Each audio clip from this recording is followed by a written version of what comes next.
Most businesses only focus on growing and expanding, and they give little to no attention to their exit strategies until after exit is staring them in the face. Learn here at Boosting Business Value, brought to you by Blue Sky Business Resources. You'll discover how to shape a more durable and saleable business, and how to implement a powerful, well-planned, and rewarding exit. Join Dr. David Gruder and Jason Tuzinkewich as they deliver actionable tips for lower middle market company owners, executives, and their trusted advisors. Find out where your business currently stands, how you can meet your revenue objectives more reliably, and how to grow your venture to the next level, all with a smooth and fruitful exit in mind. Here are your hosts, Dr. David and Jason.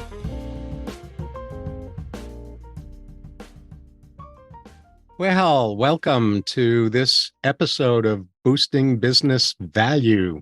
In this episode, we're doing part 3 of a 3-part kind of mini-series, the 3 teams you need in order to really thrive as a business. And those 3 core teams that help businesses flourish. Just as a quick review, in the first part of this series, we covered your life after ownership team.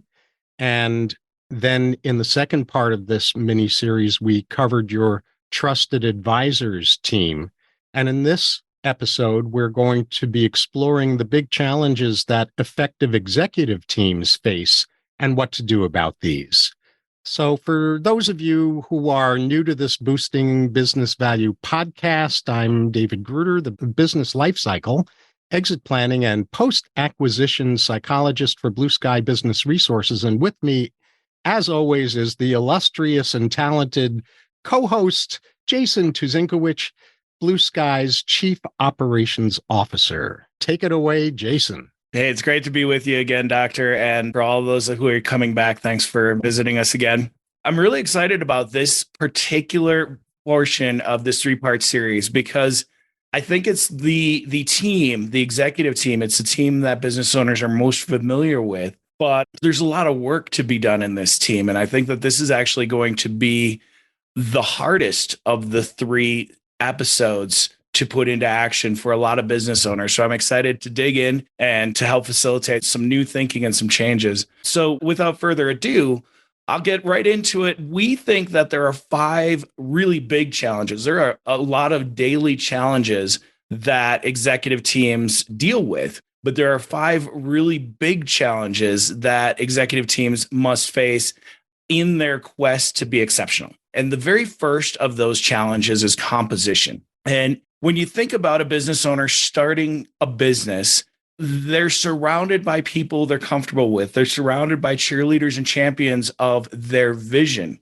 And those people tend to get placed in a seat because they're comfortable. They're cheerleaders and champion. They're behind the vision and the idea, but not always placed in a seat because of specific qualifications or their capability to be an alternate perspective and support critical thinking throughout the business development piece. And so taking the time as a business owner, as an entrepreneur, and as a leader to think about what does this team really need? And how do I find a home for my friends, my champions, the people that are enthusiastic about building this vision, but filling my executive team with the right people, the right skills, and the right perspectives in each of those critical chairs is really important. And I think that it's something that doesn't get as much attention, especially in younger or closely held private businesses, as it could. Mm-hmm. Yeah, well said. My tag on to that is that one of the challenges that founders of businesses have is the tendency to surround themselves with people who think similarly to them. And a high-functioning executive team is composed of people who don't think alike. They are certainly unified in terms of vision and mission and all of those purpose-related things and values and things like that, but their perspectives and their temperaments are diverse. And that's challenging. And the other thing that's challenging for a business owner to surround themselves with executives who are smarter than they are in their areas of expertise. And so that kind of ties into challenge number 2, which in addition to the composition of your executive team, getting them in the right seat on the bus, the role matching dimension is the second challenge. Not everyone is right matched, first of all, to be an executive. And if they are right matched to being an executive or to growing into being an executive, if they get the necessary training and mentoring in order to step into an executive mindset and skill set, the question still remains, which executive role are they best matched to excel in and contribute through? So this is another challenging decision for business owners to wrap their heads around. And if you have founded a business, you already know in your heart that you can do it better than any place you've worked for up until starting your own business. However, there are many ways to achieve your vision. And even though you can do a lot of things better than were done in your prior employment, it isn't going to help your business grow if you remain the chief cook and bottle washer, if you're trying to do everything that you can do well. There's an old saying you may have heard, just because I can doesn't necessarily mean I should. Maybe yes, maybe no, but that's part of the honesty that's really important for business owners to go through. And we'll go into a little more detail on this with some of the upcoming challenges. But the last thing I'll say for now is that a lot of business owners just don't fully understand the importance of each seat that is necessary for a thriving executive team. And we'll go into details about that, and connected with that, what each seat requires of that particular executive. Yeah, and that's a really good point. A lot of my entrepreneurial colleagues and friends are of the mindset none of us really care about titles, right? And so we don't want to necessarily be like, oh, I started the business, I have to be the CEO. But in having that mentality and this being, my third startup, what I realize is you're kind of shortchanging yourself. There's a difference between respecting a role for the job function that is required and being super title conscious. And all of these roles exist for a reason. And the key executive team is there's very specific expectations and requirements that the business has of the people that are fulfilling those roles. If you think about it, the CEO has to be the flag bearer of the vision. The CEO is required to be able to be looking 5-10 years into the future and questioning all the time, where are we headed and what can get in our way, and leading the rest of the team in that strategic vision standpoint and orchestrating the rest of the people around them to achieve it. And so, you think about that, the skills of a CEO, visionary for sure, great team facilitator for sure, and good at taking a lot of feedback from a lot of disparate sources and translating it into momentum. A CEO doesn't necessarily have to be a great tactician. And so that's one of the great things to think about as you're looking at the rest of these roles. Before I go further, Doctor, you were going to say something? Yeah, just an add-on about purpose-based businesses and where are we heading? In a purpose-based business, the other question that's asked and that people stay connected with is, why are we heading there? Not just where are we heading, but how is our direction that we're heading in serving our highest vision, our highest sense of purpose for being a business in the first place? And oftentimes people don't devote time to the why question or sufficient time to the why question, and they don't return to the why question often enough in my experience. That's a huge point. And that we that is encapsulated in the why isn't given a lot of credence either. You think about it, that we, when a CEO is answering the why question for us means shareholders or stakeholders, it means employees, it means customers, it means vendors. Everybody has to be a part of that answering the why, and it has to make sense for each of them, because without that, Nobody's going to fall behind your banner with passion, with enthusiasm, with the heart and pride to achieve it. And if you don't know how to have those why discussions, then bring in a facilitator to facilitate those discussions among your executive team. Absolutely. And, there are a lot of opportunities as we're talking through all of this. There are a lot of things that you may need to bring somebody in to facilitate and show you the first time. When later in the session, when we talk about strategy versus tactics, how to actually execute and how to guide tacticians and operators versus how to guide strategists, all of those things, some of these concepts, we're familiar with the words, but the actions may be very complex in some of the things we're talking about. And there are always going to be specialists who can help you get the ball rolling. And so that's a really good point. I'm going to fly through some of the other executives very quickly, just so you get an idea. There's always going to be a stability executive, somebody with a role like chief sustainability officer. That's the type of person that looks at ESG planning. They look at compliance, they look at financial integrity, but they also look at stewardship. Change executive, chief revenue officer, or something like that, a director of R&D.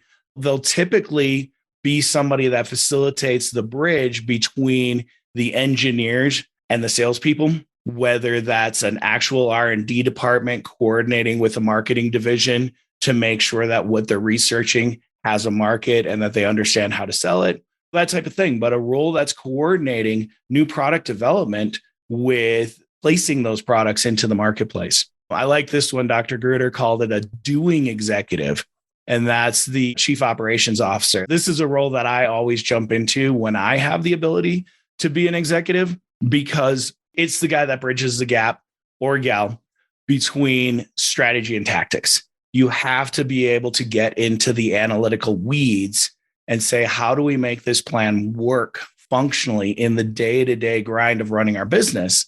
And how do we make it efficient? But you also have to be able to talk with the visionaries and the strategists and deal with those why questions, but turn those why answers into how answers. And so the chief operations officer is usually the right-hand person to the CEO, and they're really working in tandem, making vision action. Chief integrity officer, this is one that is becoming more and more commonplace in the executive stack. Historically, the old generation of, I'm the boss, you do what I say, integrity really wasn't something that came up a lot in many companies. But nowadays, especially with ESG and with the changing dynamics of workforce expectations, business integrity is critical. It's essential. And then the last one that I would say a lot of young or small business owners don't give enough credence to, but is absolutely critical, is your financial officer. Somebody in that CFO role. I know, and a lot of you will laugh, but I've been in these businesses as well. But a lot of businesses start up with a family member controlling the books. And that's helpful because it puts somebody in that seat and you know how to talk to them and you can trust them. But unless they're a fully trained financial expert, accounting is kind of witchcraft. They do a lot of math backwards. And it's a weird structure with journaling and with dual line reporting and all of that. If you don't have somebody that is really skilled and proficient in that, you're going to be at risk in paying too much tax. You're going to be at risk in financial controls, and you're going to be at risk of not being able to leverage all of your financial reports to inform operations and strategy. Mm-hmm. And want to expand on this a little bit, because the roles that you were just talking about, I think, are very important for executive teams and for owners to understand at a deeper level. And the reason is because what we've seen over the past couple of decades is a whole bunch of very creative sounding chief X roles, chief happiness officer, et cetera, et cetera. And my perspective about that is that the reason that we've seen these kinds of novel and different kinds of supposed executive roles crop up is because businesses intuitively recognize that there is something out of kilter about the conventional executive team structure. And what's essentially out of kilter especially in today's world where we've transitioned from the experience marketplace or economy into the transformation marketplace or economy, is that the composition of an executive team needs to really reflect our fundamental composition as human beings, because businesses are fundamentally people. And there are 5 core archetypes that the roles that Jason just unpacked with you reflect. What I mean by an archetype is templates that capture crucial aspects of what it is to be human. So I want to context the roles that Jason was talking about in a way that I hope will make it easier for you to remember. So think about the image of a big plus sign. So you've got a vertical axis and a horizontal axis. And in the horizontal axis, you have 2 counterbalancing, equally important roles or archetypal energies. One is stability and the other is change. A healthy organization and a healthy executive team needs both. Officer who is overseeing the transformation process, and that's what Jason was talking about in terms of a change executive who is overseeing transformational aspects of the organization, such as research and development, marketing, sales, things along those lines. They're really the revenue officer, not the financial officer, but the officer who is always looking at how do you optimize revenues from the right customers, from the right clients. And then the stability officer is the counterbalancing energy of transformation or change in that horizontal axis in the plus sign. And they are responsible, as Jason said, for sustainability, for stewardship, for compliance, for financial integrity. And of course, the chief financial officer may be the stability executive, may be the sustainability officer, or they may report to the sustainability officer, depending on the size of the company and the needs. And then the vertical axis is the beingness, doingness axis. Again, both absolutely crucial. The doingness, Jason covered, is the chief operations officer, translating the goals and intentions and strategy into tactical implementation. And the chief integrity officer is the missing executive that, in my opinion, most of today's creative executive titles are unwittingly trying to fill. And it's because HR got hijacked. The whole original vision of the HR role was to nurture team and individual development in a company. And what HR rapidly acquired or was given was responsibility for compliance, following the rules, sticking to the procedures. And both of those things are really important, but they're very different hats that require very different temperaments, very different mindsets, and very different skill sets. So if you've got a stability executive, they're handling the compliance pieces. The chief integrity officer is handling the team's development as individuals and as a collective, and making sure that at the same time that the reputation of the organization, the business out in the world, is a high integrity reputation, because the customer experience is a superb customer experience. And so if you think about that plus sign again, you've got the energies of beingness and doingness, the chief integrity officer and the chief operations officer. And then in the horizontal, you've got stability and change, the chief revenue officer and the chief sustainability officer. And at the intersection of those 4 energies of humanness, beingness, doingness, stability, and change is the orchestrator, the CEO, the choice maker about how to utilize the energies of beingness, doingness, stability, and change on behalf of the higher vision and mission of the company. And if you understand this basic architecture of human beings and architect the design of your executive team around these 5 core archetypes of beingness, doingness, stability, change, and choice-making, decision-making, orchestrating, you will have a very tight executive team that covers all the bases that need to be covered, with all of the managers and other people reporting to each of those executives as is appropriate. I love the way you put that. That's beautiful. Thank you. And, at the end of the day, if you really think that you're going to hire better candidates by calling your chief marketing officer the master sensei to the sales ninjas, that's great. Have fun with it, but make sure that beneath those fun titles is clarity of purpose, clarity of functionality, and a true understanding throughout the organization of what they're responsible for. Mm-hmm. I continue to be a person who doesn't care about titles, but I respect the needs of the business. And I think that's where we need to be. And I really like the way that you broke that down for us, Doctor. Thank you. And then the next thing, moving right from that into the next level of beingness versus doingness, we've got to talk about this idea of tactical versus strategic thinkers.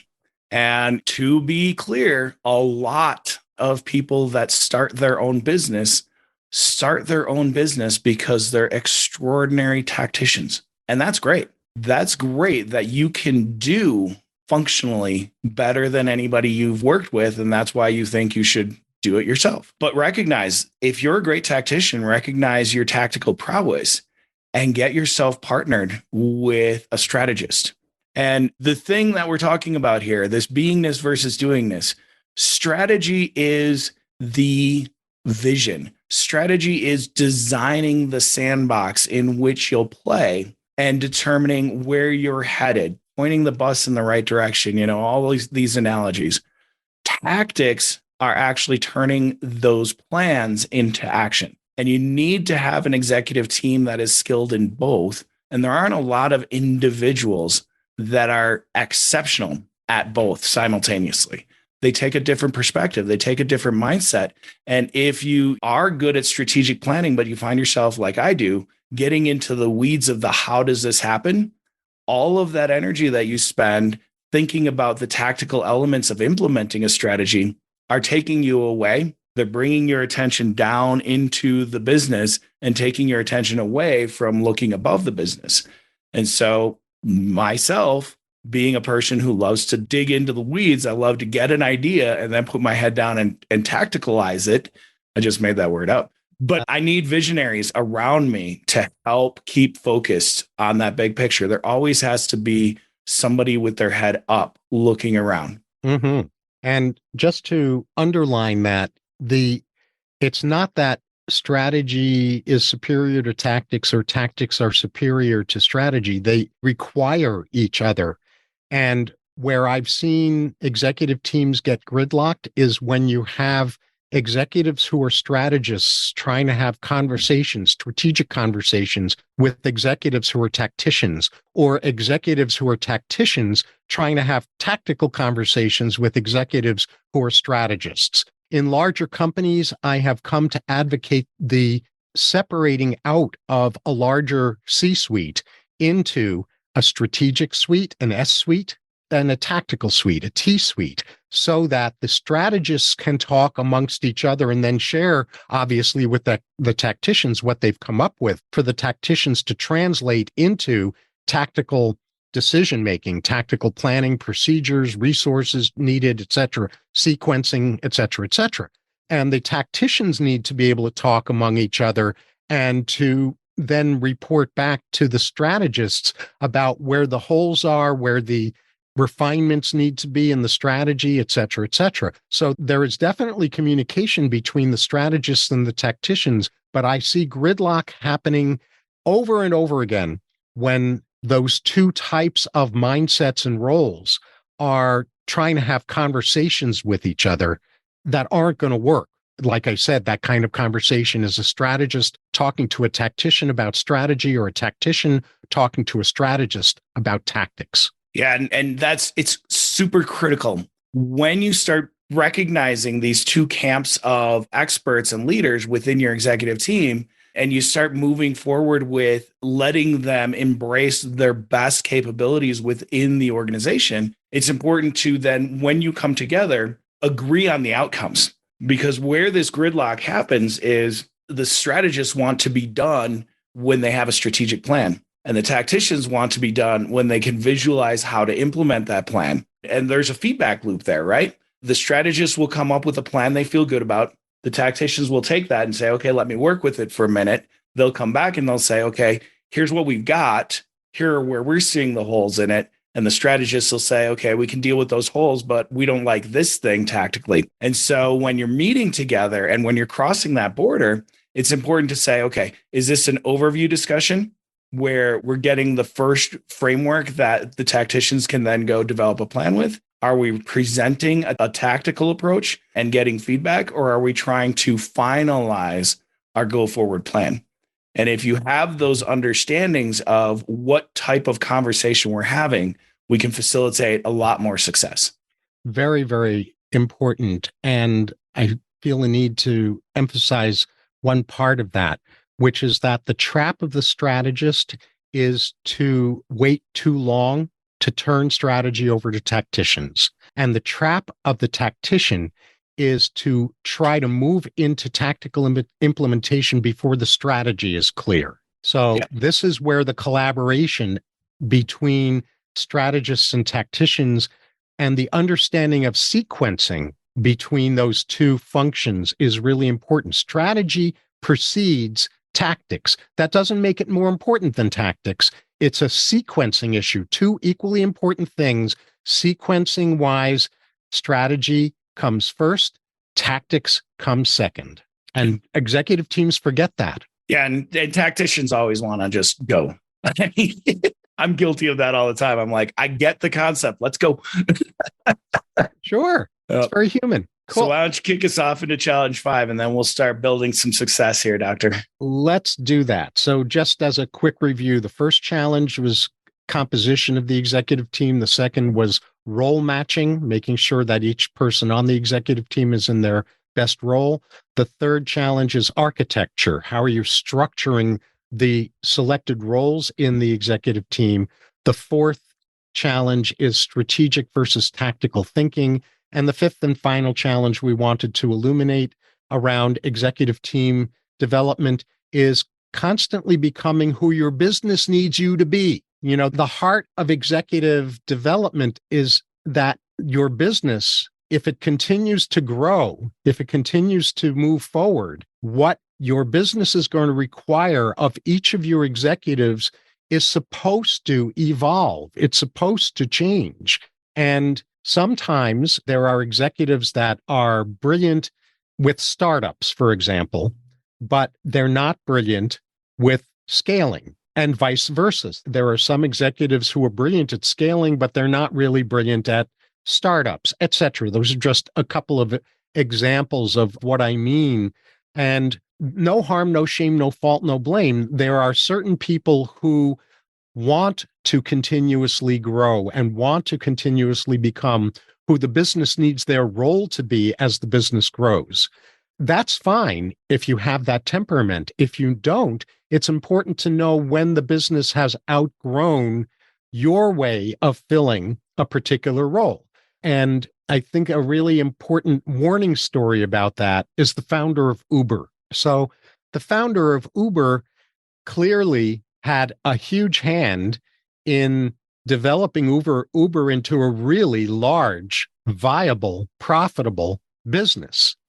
And his mindset was a founder's mindset. It was an early stage CEO kind of mindset. And as Uber continued to grow, what it needed its CEO to be capable of doing exceeded what Uber's founder had either the capacity to do or the willingness to do. I don't know which of the two it was. It might have been a combination of both. But the bottom line was that the board finally said to Uber's founder, either expand, either become who Uber needs you as the CEO to be now in its development, or get out of the way.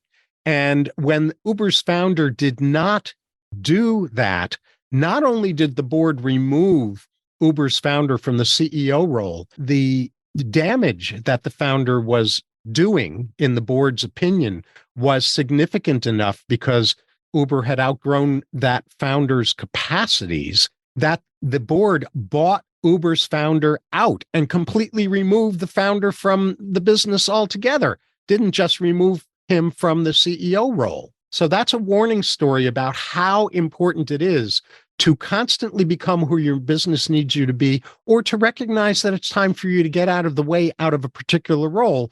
For a CEO, what getting out of the way might be is moving out of CEO into chairperson of the board and bringing in a CEO whose skill set is more properly aligned with what the business needs the CEO to be able to do at this point in its development. Yeah. And that's, it's such an important point. And gets back to what I said in the very beginning of sometimes this is really hard work for any founder of any business who's put their heart and soul into that business. It's really hard work to say, you know what, I'm not the steward that's going to drive this business to its next level of potential and make the necessary changes.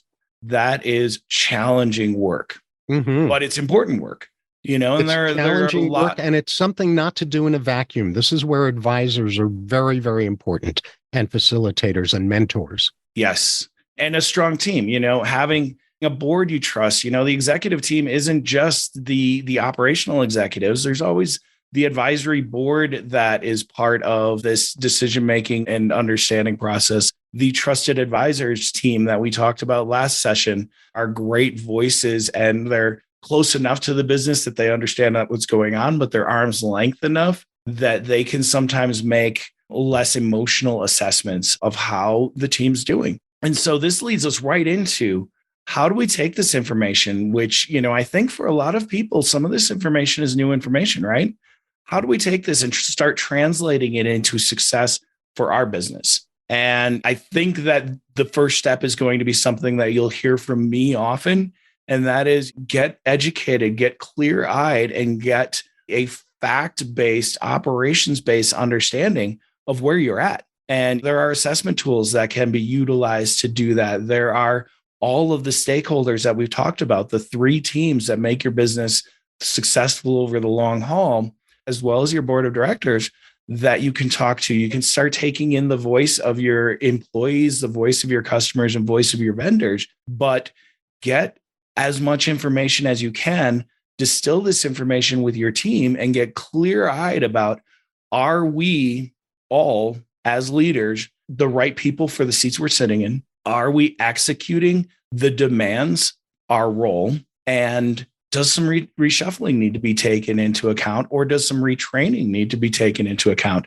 When you make an assessment the very first time and you establish that baseline, if you're not performing at the level of need of your business, that doesn't mean you necessarily have to step away. If you can get there, if you can bring in a mentor, if you can bring in a coach, if you can educate yourself and get there, that's great. Let's do it. Sometimes it will mean, hey, I've been sitting in the CEO role forever, but I'm a lot more of a tactician. Maybe I should step to the COO role, just take a step aside and put a strategist into that CEO role, and let's see how much more our business can do.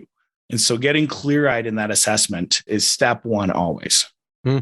And step 2 is kind of implied or built into what you were saying, Jason, which is that doing that, getting that education, doing clear-eyed assessments, making really informed decisions about these things usually requires an external executive team development consultant. Yep. And if you don't even know where to look for that, you can always reach out to the doctor and I, but your trusted advisors will be another resource to find those people.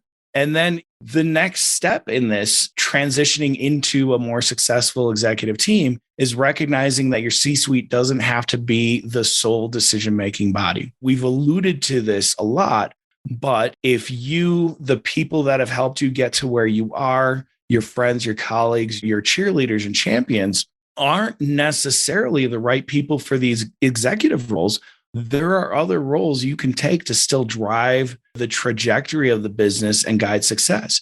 You may want to be more in an operational standpoint and take a management or a functional role in the business itself and leave all that obnoxious executiving work to people who enjoy it. Or you may want to take a seat on the board and guide from a little bit more of an arm's length. And even if you have a seat on the board, you could still be in operations, you could still be working, but just not sitting in that C-suite. And so understanding that there are all kinds of different roles within an organization where you as a founder or you as an executive can still guide and lead and have a voice, even if, when you take that clear-eyed look, you're like, right now, I'm not the best person for the CEO role. There are a ton of other roles that are equally important. Mm-hmm. Mm-hmm. Yes, indeed. And what you're really talking about is formula or an approach to not falling into the trap of management by crisis.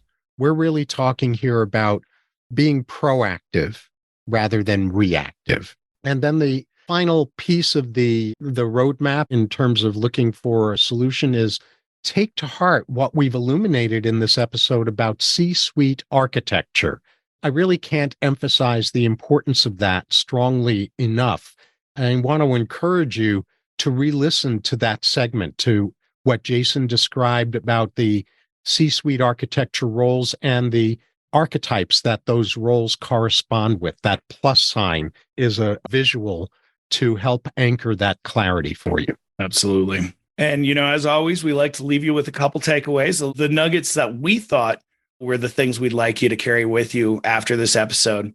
The first little nugget that sticks with me as we were putting this together is that, myself included, business owners and entrepreneurs, historically, we don't come across a lot of business owners who have taken the roles and the formation of their executive team super seriously. When I hear origin stories of, well, why'd you pick this person for COO? And it's like, well, he's been my right-hand man forever. He's my buddy. He was my first employee. And so he's sitting next to me. I'm the CEO. I founded the company, and my first employee is the COO, and he's doing whatever I say. That's great. And I love the loyalty. I love the respect that is inherent in how most smaller business, privately held companies put together their leadership structure, but a little bit more thought, a little bit more diligence in creating those executive teams and literally mean millions more dollars in your retirement and a lot more success and fun in the future of your business. Yeah, what you're describing is non-blood relative nepotism, and nepotism notoriously implodes a business. Yeah, indeed. Cool. Second takeaway, we've really emphasized this quite a bit in this episode already, so I'm just going to review this as a reminder or as underlining, which is don't assume that just because you founded your company that your role should be, even in the beginning, or if it was, that it should always remain being the CEO. This is a really hard pill for a lot of founders to swallow. But if you're truly a servant leader to your business and you're truly dedicated to allowing your business to grow and to helping your business grow, then it's important to stay awake about that decision making. Yeah. And following right in line with these takeaways, it's don't automatically assume that you're going to populate your executive team with your family and those friends of yours that are like family. Sometimes it works. Sometimes it makes sense. You've got somebody that you trust, they're extremely skilled, and you've already been through conflict with them and know that you can disagree in a productive way. If you can say all those things, then yeah, maybe that family member or close friend is a great executive for your team. If you can't say those things, especially the conflict piece, if you haven't experienced those and you can't say definitively, this is the strongest person that I can think of for this role, and I can disagree productively with them, then really take pause. Think long and hard before you make that decision, because it's not just a business decision at that point. Mm-hmm.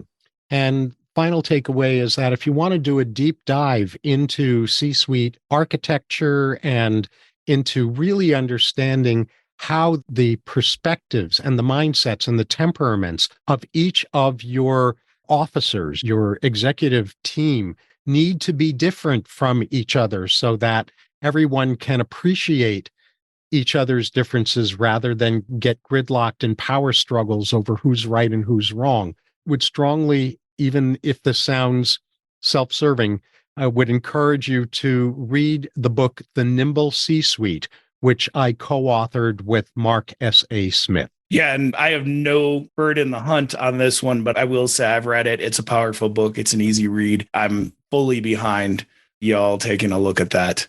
And with that, on behalf of Dr. Gruder and myself, thank you so very much for joining us. I hope you enjoyed this time as much as we do. Please do consider subscribing. If you're using any of the podcast services, leave your comments in the comment section. We will be leveraging all of you and your input to build this podcast.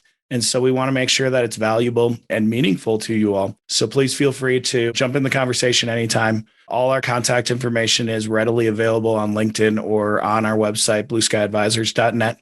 We'd love to hear from you. And if you ever need support, we're here to support you.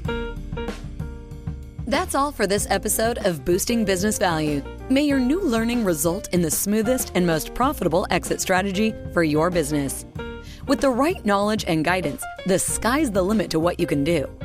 Do not miss an episode by subscribing to the show. And if you want to learn where your business currently stands, we also have free key opportunity assessments. Find all of them at blueskyadvisors.net/podcast. Thank you for joining us. See you on the next one.